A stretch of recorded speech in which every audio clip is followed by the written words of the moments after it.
Hey there, everybody. Welcome to another edition of Comic Book Geezers. I'm your host, Pete. My co-host, Wild Bill, is on his way, but we have a special guest here today. He's going to appear with us for a few minutes. So we're doing a sci-fi extravaganza show. So we're going to look at some, like Marvel and some other publishers' comic series that were strictly science fiction related. Okay, we got some characters here. We got some things that came from movies or TV shows, as well as toys and things like that. We're going to start it off with, of course, Star Wars. And what better way to talk about the Marvel Comics series, the Star Wars series, than to get an actual actor from the actual show. So we're lucky to have here in person Mr. Yoda himself. Yoda, thanks for joining us. Oh, Peter, pleasure to meet you. Good to see you. Thanks for coming. Hello, comic I'm in book fans. awe. Boy, it's like as an old Star Wars I'm not fan. wearing the makeup. I just had my hair done, but as you can see, I am not wearing the green makeup. I see that. Boy, that's 6 hours. That's some My quite gear you ears got. are- When was the last time you had a haircut? It's yesterday. Yes. So we are talking about Star Wars, and this is issue number 1 of Star Wars. It follows the movie, which I am not in this issue. No, you're not. No. Now, did that come? Was that the same year that the movie was released, or did they wait like a year? I believe this is 1978. Okay, so about 2 years after. 35 cents. Yep, exactly. Number 2 follows the movie.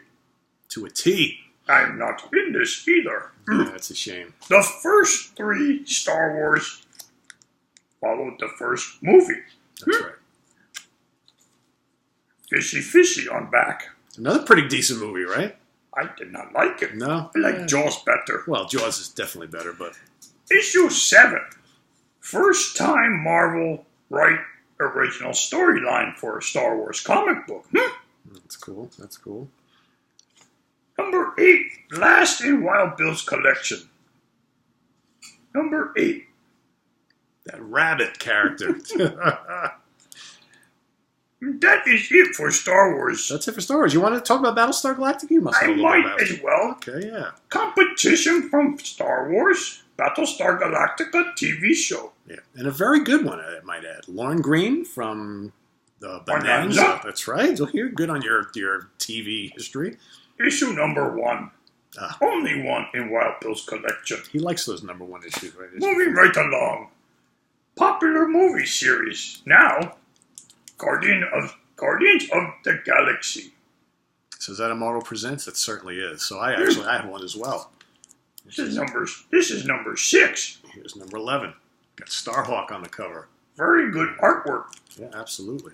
Absolutely. Well, that is all the time I have for you, Peter. I regrettably must catch a plane.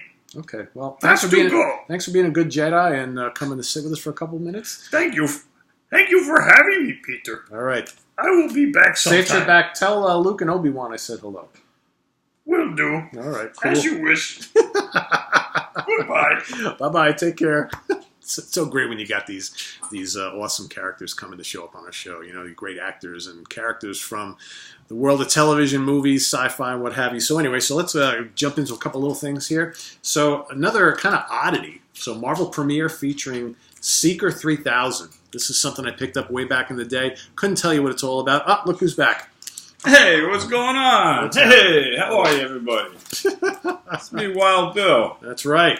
Did you get to see him while he was walking out? I just passed him. Yeah, it's kind We of... said hello, and We that couldn't was stay about for it. too He had long. there was a cab waiting for him. The meter was running. He had to What is up go. with that hair on him? I don't know. He needs to see a barber. He said he got a haircut yesterday. I'm Hey, like, I remember in the movies he used to be almost like bald. so what they do? Shave him like he every took some 5 kind minutes? of hair tonic or something. His hair was thick as a rug, man. Holy Remember how bald and thin his hair was thinning? That's why I asked him. I figured maybe he hasn't had a haircut in a couple of Yours months. kind of He's- look the same. Yeah, the ears look the He's same. in good spirits. Yeah. So where you at So here? I was showing this Seeker 3000, which I believe is a one-off. I honestly don't even know what this is Secret about. 3000. Yeah, it's a Marvel Premiere thing, and then another Marvel Premiere, which was actually a little bit earlier, was this kind of interesting character called Monarch Starstalker. Another Starstalker. one-off oddity, yeah, kind of Marvel Premiere experimenting. Yeah, with stuff. So some Marvel Pretty cool. oddities. So what do we got here? We got some other cool I stuff. got an annual, John Carter, Warlord of Mars.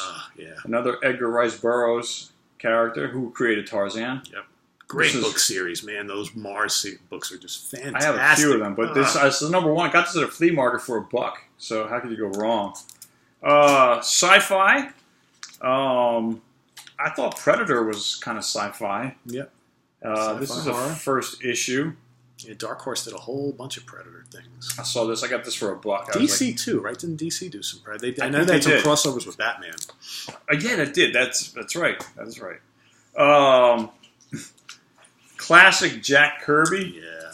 2001: A Space Odyssey, obviously adapted from the movie that came out in 1969. Yep. But Kirby was doing this in 1976. And how long did this go? Like maybe 15 issues? It didn't really thrive. Yeah. Maybe 12. I know I've seen issue 10 out there. Yeah, I only had the first 2.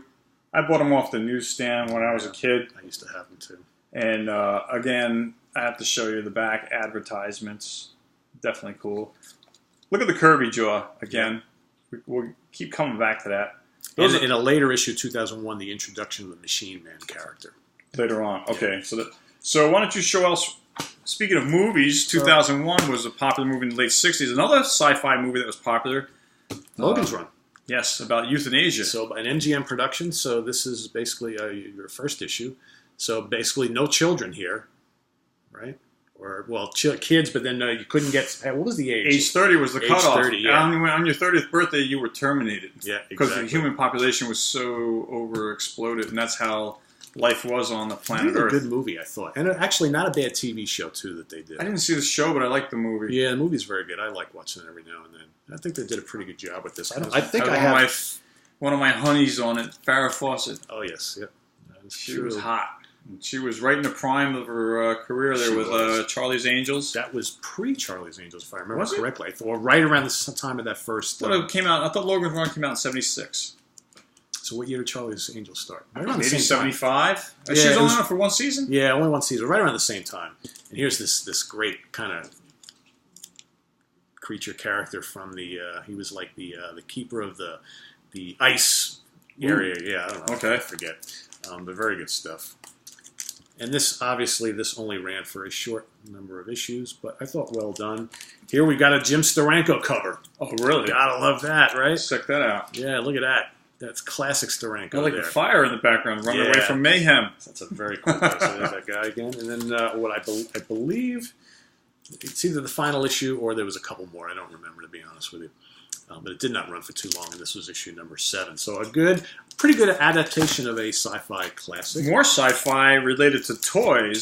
So the Micronauts, some of you may remember, was a toy line that Marvel decided to, let's do a new team, right? Why not? And they took a try because they were making comic books out of all kinds of toys back then. Shogun Warriors, Rom. Oh, yeah. I had the first 12 issues of these, and that is my issue number 1, which Peter eventually bought for me. I sold out. I think he gave you number 2 also, right? You bought number 2 off of me, I believe? I don't remember. I think it was 1, 2, like 3 4. you definitely did. I don't know about 2, but you might have. I had the first 12. As you can see, they're small, right? So they're, Micronauts.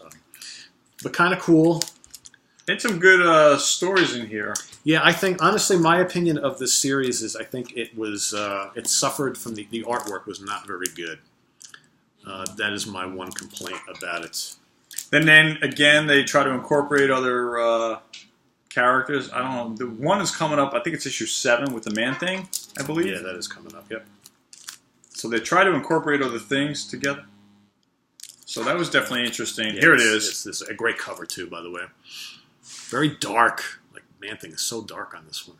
It's pretty cool. And this is a special issue, I think, because it's the first appearance of this character. Captain Universe, yeah.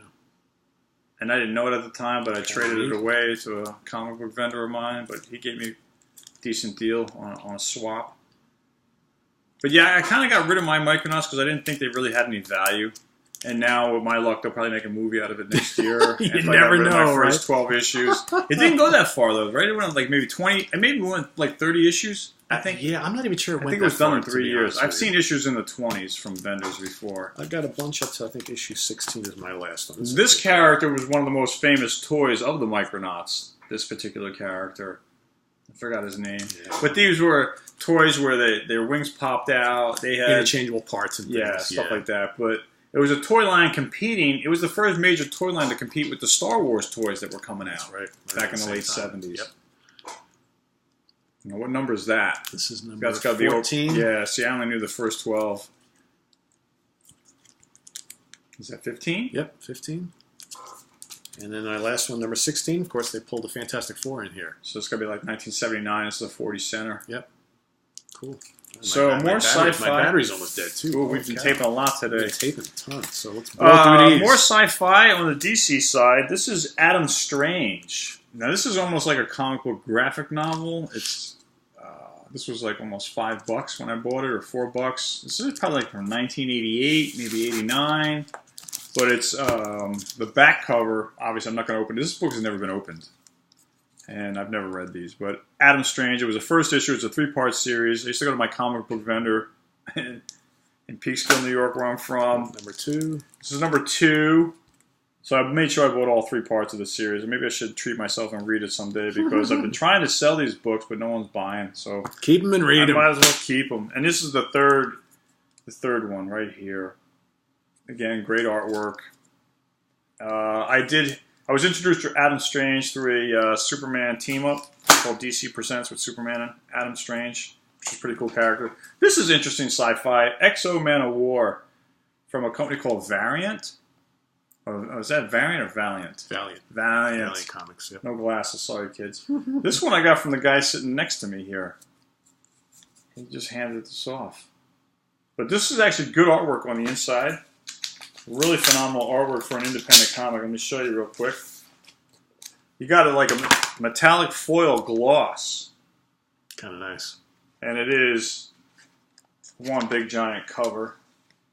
Yeah, it's kind of cool. That is definitely cool. This is number 1, or is this 0? These are the number zeros. What's that say? Number 0? That's right. Yeah. Definitely cool artwork on the inside.